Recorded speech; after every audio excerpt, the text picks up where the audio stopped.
I don't know. I'm assuming this thing's rolling. So it's saying I'm live. So I'm assuming I'm live. Hey, Jim in the chat, if you want to let me know if I sound okay, I would appreciate it. But before I lost this out of my head, I decided it was important enough to. I sound good. Thanks, Jim. I thought that I would go ahead and get this down now. I've talked about it before on the Lost and Found bin, and I've also mentioned it before on Twitter, but I wanted to hey Paul, how's it going? But what I wanted to do was really get this down right now and how important this is. Thanks everybody. Hey Angelia, how are you? Thanks. Start where you stand. And I wanted to talk about this and just get it down because I don't think I've emphasized how important this is. For those of us that are MEs and for the rest of the Mandela effect community, we need to start developing and normalizing tests that we can do. One, to check our own insanity, but two, to have a way in which to at least begin the conversation to explain it to the people that are around us. And obviously I've always talked about the Ed McMahon test, and that's not what this is going to be totally about. But the Ed McMahon test is basically what you want to do is find someone that you want to find someone that you respect, and I say try to find someone age 45 and older. And the reason why you want that age group in particular is because they'll remember the Ed McMahon years. And again, if you've heard this before already, I just want to put it in its own encapsulated video because what I want to start to do is have an index for us to have a series of tests that we can use in order to either check our own sanity or convince others that may be IME'd and they don't know it, or to at least have an argument if someone is trolling you or if someone is giving you a hard time in real life or online. So I've left just two examples in the description here. One was archive.org, but one was also from YouTube, and it's real-time stuff. Okay, at least the Johnny Carson one was real-time stuff. And why this video is important, it's Johnny Carson himself. He is walking out with a check from Publishers Clearinghouse. And in that check, you can clearly see it. Just slow it down and watch the video. Watch it over and over again if need be. And what you do is you watch the video and it clearly says Ed McMahon and Publishers Clearinghouse. Johnny Carson makes reference to Ed McMahon and Publishers Clearinghouse to Dave Letterman. Now, why that's more important than anything else right now is because that was in real time. Meaning Johnny Carson's people or or David Letterman's people had to draw that up. But then again, I also talked about the papers of William Jefferson Clinton. And inside the presidential papers video I have, it also talks about it. But these people were doing these things in real time. Now, so for people to say, well, they just were misremembering. Remember, there's no misremembering whenever you're in real time. Like Johnny Carson may have seen Ed that week or even that day, perhaps. And certainly when he walked out with the check, he probably had 3 or 4 filters of crew to look at the check to make sure first it was spelled correctly or there wasn't anything offensive on there, and just that it looked, authentic. I'm sure it had to be passed through the Publishers Clearinghouse people as well. And then I'm sure that there would have to be a correction later if it was American Family Publishing. There would have been a correction made later, or something would have made, there would have somehow been on David Letterman that it was the wrong kind of prop that was brought out. That's why videos like this are so important. And I think the ME community really needs to pay attention to this. That was in real time. And fame was different back then. Fame wasn't as shattered as it is now. Fame is very siloed, and it's in little bitty pieces. And there's subcultures and there's subgroups within fame. Okay? Totally. And you could totally be within a subculture or a subgroup within fame and have no idea what's going on with another subculture or subgroup within fame nowadays. So, but that was different back then, right? That was very different. Ed McMahon and Johnny Carson were as big as, like, the Beatles, if not bigger because they were around much longer. They were as big or bigger than any other icons that you can think of from those days in the 20th century. And for people in real time to get that wrong, and for Johnny Carson's people to get that wrong, and to take that check out there after 30 years with Ed McMahon, I think it was 30 plus years with Ed McMahon, because I think he was actually colleagues or something like that with him even before they were on there, but whatever. It was a very long time. It was at least 3 decades, right? So you've got it clearly says on there Publishers Clearinghouse. Now, the argument you can make with someone if and you show them that video, they go, "Oh, well, they were just misremembering." Do this. And I've said this before, but really do this. I say take Bill Gates, and this is because it's my because fame is so shattered. Find someone in your or siloed. Find someone in your peer group that's incredibly famous that no one that at least the person you're talking to couldn't get wrong who they work for or who they're affiliated with or if they're in a band that they're in. And for me, it would be something like a Bill Gates. There's no way that I would have gotten Bill Gates wrong in real time and mistaken him for working for anyone but Microsoft, even though he doesn't anymore. That's years ago. It was more than a decade ago that he retired from Microsoft. Same with Steve Jobs. He passed away, I don't know how many years ago now. But because it's my peer group, I wouldn't get that wrong. And I would immediately be able to correct someone, and it would be just that easy. Now imagine people on David Letterman or Johnny Carson's crew or the plethora of other people that made those kinds of jokes in real time at that time. And, I've also got some other links where, just random, like, Rhode Island council meetings where they joke about Ed McMahon delivering a check or whatever it is. Now imagine that in real time. Like, think of someone really famous in your that you know of, a Hollywood person, an actor, or just anyone really, really famous that's associated with a long-running show, perhaps. And you totally get it wrong, and people get it wrong for a really long time. And you never not once is it ever corrected, ever. But instead, you decide to hold it for 30 years until a quote unquote conspiracy theory comes out about the Mandela effect. Now, I'm not breaking new, and I'm not looking into the live chat right now, guys. I'm not ignoring you. I got to get this down.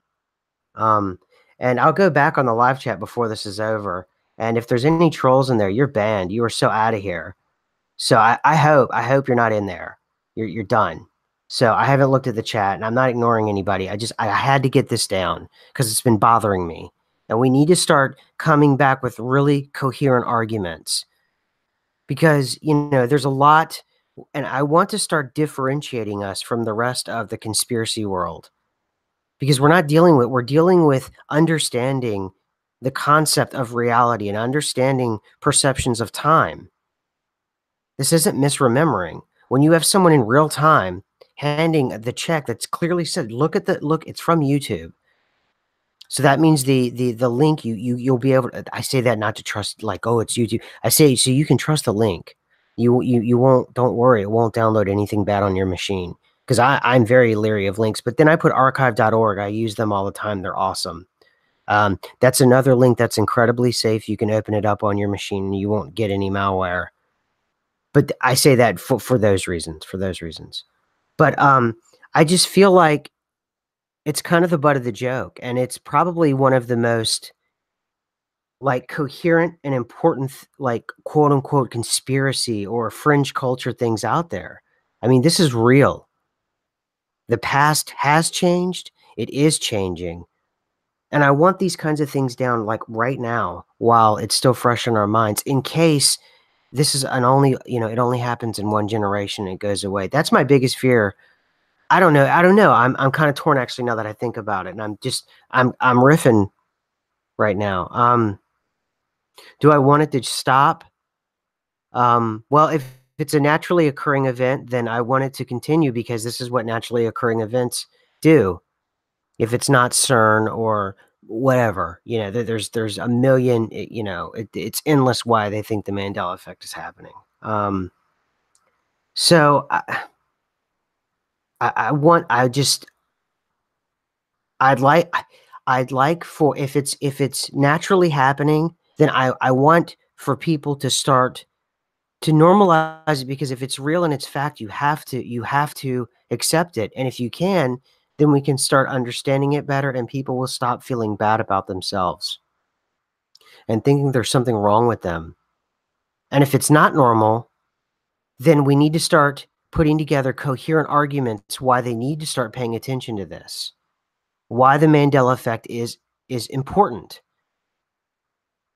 And for me, it would be explaining to my peer group, are you serious? So in real time, you're telling me we would get wrong Steve Jobs working for Apple for a decade straight, and no one would correct that. And there would be references on syndicated television, on Hollywood shows, in movies from Hollywood, like official movies with, they've made references to these people and their jobs and the contributions they gave to IT. So, it's a big deal. I'm still leaning towards it's a naturally occurring event. I hope it is. And maybe it's me just trying to be positive about it, because I know it's real. Because if it's not a naturally occurring event, then we've done some irreparable damage to our environment if it was something like a CERN. We've irreparably damaged, like, the course of existence. And then that gets back into my early 2012 arguments, where how far does the damage go? We just don't know. But anybody just jumping in now, and I see it's already climbing, please go back and listen to the beginning of this, because most of you, obviously, I'm noticing everybody here I mostly know, and I appreciate you guys just jumping on like this with me. I had to get this down, because we got to start developing coherent arguments for it. And, that check is real. Go look at that YouTube video, and it's over and over again, and I'm really going to start concentrating more on the Ed thing. I'm moving into the constitutional thing, and people have dead DPK. Let me make sure I get that right, because I always want to give people their absolute correct credit when dead GPK, at dead GPK. He, she, I'm not sure. They sent me a couple of really cool Reddit threads on Twitter, if you want to go to it, talking about the Constitution, because I started to think too. Now I'm deviating. That subject is over. I'm just riffing real quick before I forget. Just check it out if you want. It's on Reddit, talking about the U.S. Constitution changes, because I was thinking if the Mandela effect is changing the Bible, then maybe perhaps it's happening to other important documents as well. And regardless of what you think about the Bible, it's an important cultural document. They're thinking, in some of these Reddit threads from Dead GPK, they're thinking, things like the wording of, what is this one, the 13th Amendment, the wording of different amendments, and like things missing. And it's something whenever they always say the curious case of a missing, or the case of a possible missing 13th Amendment, blah, blah, blah, or the case of a possible missing, and they talk about how things were missing or they've been wrong the whole time. It's pretty classic stuff. So, I'm starting to move into Constitution and things like that, because I want to see, I mean, are we stopping with Bible and Hollywood, or is this thing really a ripple that's disrupting all of reality and existence? So anyway, that was just a quick one. Everybody, I appreciate you guys getting on. I really do. Let me see here. Whoa, whoa, whoa, whoa, whoa. Who is that? I don't know who some of you people. All right. When I looked at Ed McMahon, the only information I saw was American Family Publishers, but I remember Publishers Clearinghouse. Yeah, okay, exactly, Darren Daw. Cool. Glad you're with us. Hope you sub. Everybody, please give me some likes, because they've demonetized me. So the only way the videos get out now is if I get a lot of likes until they demonetize me. I've tried to change the channel up. My demonetization ends. They gave me a 30-day timeout.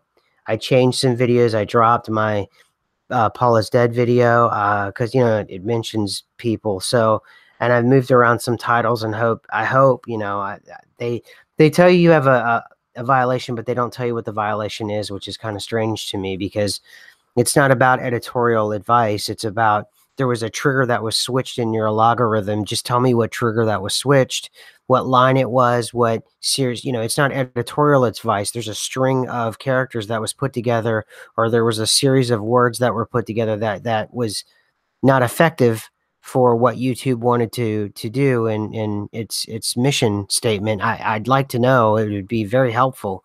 Anyway, yeah, they don't like me. Yeah, that's, it could be the case, but, the Mandela effect is real, so there you go. Anyway, moving into US Constitution, I also, check out my community tab. I put really important information out there. I'm really going to exploit the community tab, and I've got messages out there that I won't put out anywhere else. I also have a really important message about a really big channel that, I think peddles in fear. They said something about me, and I'm not gonna print it and put it out there, but whatever. It just, explore my channel, and, that's that. Anyway, I'm jumping off. Thanks everybody. I just with these things, I'm gonna just have to get them down now because a lot of times ideas will happen like this, and I won't have the opportunity. And today I did to really just come on here and just talk about it because usually I'll write it down, but I think I'm gonna whenever I can, I'm gonna try to move away from that so I can get the kind of passion that I have right now because it's fresh in my head. All right, everybody, you guys have a great rest of your day. I'll try to get on tomorrow if I can. I doubt it, but like you know, if not tomorrow, then certainly we'll see you Saturday with the Lost and Found bin, then Sunday with the Lizard Ritual. I appreciate everybody being here. And before I shut this thing down, I'm going to check the chat real quick to see if there's any trolls.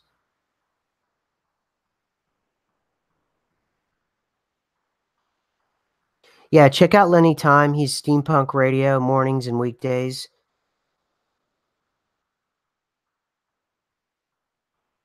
All right, I'll go through the live chat. I'm not going to take up anybody else's time. I appreciate you guys being here. Thank you very much, and we'll see you guys on Saturday. Thanks, everybody.